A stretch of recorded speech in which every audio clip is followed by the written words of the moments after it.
നിങ്ങൾ എന്ത് പറയണമെന്ന്? ഗോപിയാശാന്റെ മകനെ ആരെ വിളിച്ചെന്നുള്ളത് ഗോപിയാശാന്റെ മകനല്ലേ പറയണ്ടേ? ഞങ്ങൾക്ക് അന്വേഷിക്കാൻ പറ്റുമോ? ഞങ്ങൾക്കറിയോ ഏതോ ഒരുത്തം വിളിച്ചു എന്ന്? എന്ത് പരിമിതി? ഒരു മര്യാദയോടെ പറയല്ലോ നിങ്ങൾ. ഞാൻ എന്ത് പേര് പറയാം? അത് നിങ്ങളൊരു കാര്യം മനസ്സിലാക്കുക. നിങ്ങൾ ഇപ്പോഴും ആ പോസ്റ്റ് വായിച്ചിട്ടില്ല എന്നുള്ളതിന്റെ തെളിവാണ് താങ്കൾ ഈ പറയുന്നത്. താങ്കൾ ഇപ്പോഴും വായിച്ചിട്ടില്ല, അതാണ് കുഴപ്പം. ആ പോസ്റ്റിന്റെ ഉള്ളിൽ പറയുന്നുണ്ട് ഡോക്ടർ മോഹൻദാസ്. നിങ്ങൾ വായിക്കേ. ഡോക്ടർ മോഹൻദാസ്. ആരാ ഈ ഡോക്ടർ മോഹൻദാസ്? ഞങ്ങൾക്ക് ഡോക്ടർ മോഹൻദാസ് വേണോ? ആരാ ഈ ഡോക്ടർ മോഹൻദാസ് എന്ന് പറയേ? എനിക്കറിയില്ല. അതിനകത്ത് രഘു എന്ന് പറഞ്ഞ ആൾ എഴുതിയിട്ടിരിക്കുകയാണ് ഡോക്ടർ മോഹൻദാസ്. ആരാ ഡോക്ടർ മോഹൻദാസ്? വായിച്ചിട്ടില്ല എന്നുള്ളതല്ല ഞാൻ ചോദിക്കുന്നത്.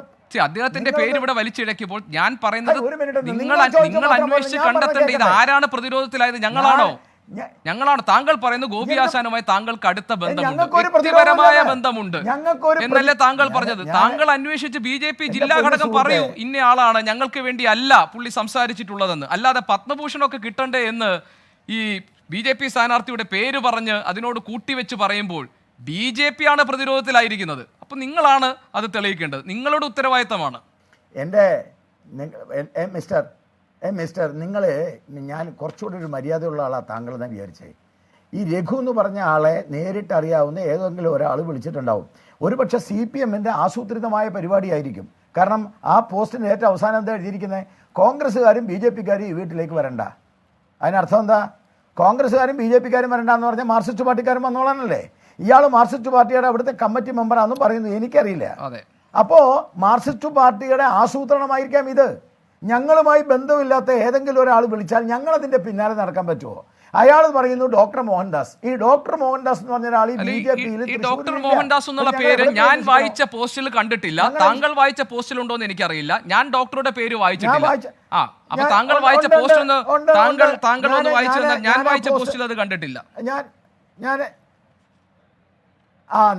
ഇതൊക്കെയാണ് ഈ പ്രശ്നം. ശ്രമത്തിന്റെ ഭാഗമാണ്. അതാണ്. ഞാൻ ഒരു മിനിറ്റ്, ഞാനിപ്പോ ഒരു സെക്കൻഡ് ഞാൻ നിങ്ങൾക്ക് എടുത്തു തരാം. ഞങ്ങൾക്ക് ഇതിനകത്ത് ഒളിച്ചു കളിക്കേണ്ട കാര്യമില്ല. ഞങ്ങൾക്ക് ഇതിനകത്ത് യാതൊരു കാര്യങ്ങളും ചെയ്യേണ്ട കാര്യമില്ല. ഏതോ ഡോക്ടർ മോഹൻദാസ് വിളിച്ചു, ചികിത്സയുമായി ബന്ധപ്പെട്ടാണ് വിളിച്ചത്. അതൊക്കെ ഉണ്ട് അതിനകത്ത്. പോസ്റ്റ് ഞാൻ വായിക്കാം. ഒരു സെക്കൻഡ്. പോസ്റ്റ് ഇവിടെ ഇട്ടിട്ടുണ്ട്. ഞങ്ങൾ ഓൺ എയറിൽ പ്രേക്ഷകരെ കാണിക്കുന്നുണ്ട്. നോക്ക്, നിങ്ങളോട് ബഹുമാനം ഞാൻ വായിക്കല്ലേ. അത് എല്ലാവർക്കും രാഷ്ട്രീയമുണ്ട്. അത് താൽക്കാലിക ലാഭത്തിന് അത് നെഞ്ചിൽ ആഴ്ന്നിറങ്ങിയതാണ്. നിങ്ങളോടുള്ള ബഹുമാനം മുതലാകാൻ നോക്കരുത്. പ്രശസ്തനായ ഒരു ഡോക്ടർ അച്ഛനെ വിളിച്ചിട്ട് പറയുന്നു നാളെ അങ്ങോട്ട് വരുന്നുണ്ട്, സുരേഷ് ഗോപിയെ അനുഗ്രഹിക്കണമെന്ന്. അച്ഛന് മറുത്തൊന്നും പറയാൻ കഴിഞ്ഞില്ല. ഇതിലെ ആദ്യത്തേത് പ്രശസ്തനായ ഡോക്ടർ മോഹൻദാസ് എന്ന് എഴുതിയിരുന്നു. രണ്ടാമത് മാറ്റി എഴുതിയിരുന്നു.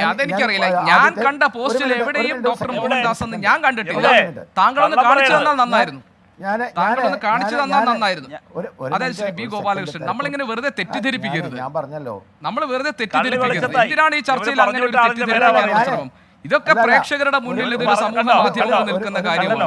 പ്രശസ്തനായ ഒരു ഡോക്ടർ അച്ഛനെ വിളിച്ചിട്ട് പറയുന്നു നാളെ അങ്ങോട്ട് വരുന്നുണ്ട്, സുരേഷ് ഗോപി അനുഗ്രഹിക്കണം എന്ന്. അച്ഛൻ മറത്തൊന്നും പറയാൻ പറ്റാത്ത ഡോക്ടർ അച്ഛൻ എന്നോട് പറഞ്ഞോളാൻ പറഞ്ഞു. ഞാൻ സാറെ വിളിച്ചു പറഞ്ഞു, എന്നോട് നിങ്ങൾ ആരാ പറയാൻ, അസുഖം വന്നപ്പോൾ ഞാനേ ഉണ്ടായുള്ളൂ എന്ന് പറഞ്ഞു. ഈ ഡോക്ടർ ആരാണെന്ന് ശ്രീ B. ഗോപാലകൃഷ്ണൻ BJPയുടെ ജില്ലാ ഘടകത്തോട് കണ്ടുപിടിച്ച് പറയാൻ പറയും. ഞങ്ങൾക്ക് അതിന്റെ ആവശ്യമില്ലെന്ന് ഇങ്ങനെ പറയാൻ ഏതെങ്കിലും ഒരാൾ വിളിക്കും. ഇത് CPMന്റെ. ഞാൻ വളരെ കൃത്യമായിട്ട് ഈ കാര്യത്തെ കുറിച്ചിട്ട് കൃത്യമായിട്ട് ഞങ്ങൾക്ക് പേര് അറിയില്ലായിരുന്നു. ഇപ്പൊ താങ്കൾ പേര് പറഞ്ഞു ഡോക്ടർ മോഹൻദാസ് ആണെന്ന്. ഞങ്ങൾക്കറിയില്ല, ഈ പോസ്റ്റിൽ എവിടെയും ഇല്ല. അതെ, നിങ്ങളൊരു കാര്യം മനസ്സിലാക്കുക. ഞാൻ ഒരു കാര്യം മനസ്സിലാക്കുക. ഈ ഫേസ്ബുക്ക് പോസ്റ്റ് നിങ്ങളൊരു കാര്യം ആദ്യം എന്നെ കൊണ്ടൊന്ന് പറയിപ്പിക്കുക. 3 പ്രാവശ്യം എഡിറ്റ് ചെയ്തതാണ് ഈ ഫേസ്ബുക്ക്. ആദ്യം തൊട്ട് തുടക്കം മുതൽ അപാകത മനസ്സിലാക്കിയിട്ട് അത് എഡിറ്റ് ചെയ്തുകൊണ്ടിരിക്കുകയാണ്. ഇനി എൻ്റെ 3 പ്രാവശ്യം എഡിറ്റ് ചെയ്തതാണിത്. ഇനി എൻ്റെ ചോദ്യം, ആരെങ്കിലും ഒരാൾ അയാളുടെ മകനെ വിളിച്ചാൽ ഞങ്ങൾ അന്വേഷിക്കണോ? ഞങ്ങൾ കാറ്റഗറിക്കലായിട്ട് പറയുന്നു, ഞങ്ങൾക്കൊരു ഡോക്ടറെയും ഒരു ഏജന്റിനെയും ഞങ്ങൾക്ക് വെക്കേണ്ട കാര്യമില്ല. ഞങ്ങളുടെ പാർട്ടിയുടെ ഏറ്റവും പ്രധാനപ്പെട്ട ആളെന്ന നിലയിൽ ഞങ്ങൾക്കെല്ലാം ഗോപിയാശാൻ്റെ വീട്ടിൽ പോകാനും അദ്ദേഹത്തെ കാണാനും അദ്ദേഹത്തെ അനുഗ്രഹം തേടാനുള്ള അവകാശവും ഉണ്ട് ശ്രീ പി ഗോപാലകൃഷ്ണൻ. അതിൽ ആർക്കാണ് ഇവിടെ തർക്കം? ഗോപി ആശാനെ പോലെ ഒരാൾ ഈ സമൂഹത്തിലെ നമ്മുടെ പൊതു സ്വത്താണ്. താങ്കൾ പറഞ്ഞതുപോലെ ആർക്കും അദ്ദേഹത്തെ പോയി കാണാം, അദ്ദേഹം അനുവാദം നൽകുന്നിടത്തോളം കാലം ആർക്കും അദ്ദേഹത്തിന്റെ അനുഗ്രഹം സ്വീകരിക്കാം. പക്ഷേ സുരേഷ് ഗോപിയെ അനുഗ്രഹിച്ചാൽ പത്മഭൂഷൺ കിട്ടും എന്നൊരു ഉപാധി വെച്ചുകൊണ്ട് ഇടനിലക്കാരനായ ഒരു ഡോക്ടർ സംസാരിച്ചിട്ട് ഏതോ ഒരാൾ സംസാരിച്ചു, അതൊന്നും ഞങ്ങൾക്ക് തെളിയിക്കേണ്ട കാര്യമില്ല എന്ന് തെരഞ്ഞെടുപ്പിന്റെ പശ്ചാത്തലത്തിൽ ബി.ജെ.പിയിലെ മുതിർന്ന നേതാക്കളിൽ ഒരാളായ താങ്കൾ, തൃശൂർക്കാരനായ താങ്കൾ ഇവിടെ പറയുന്നത് എന്ത് അടിസ്ഥാനത്തിലാണെന്ന് എനിക്കൊരു പിടിയും കിട്ടുന്നില്ല. താങ്കൾ നേരത്തെ പറഞ്ഞു എന്നോട് അന്വേഷിക്കാൻ, ഇപ്പോൾ താങ്കൾ പറയുന്നു അന്വേഷിക്കേണ്ട പ്രശ്നമേ ഉദിക്കുന്നില്ല എന്ന് പറയുന്നു.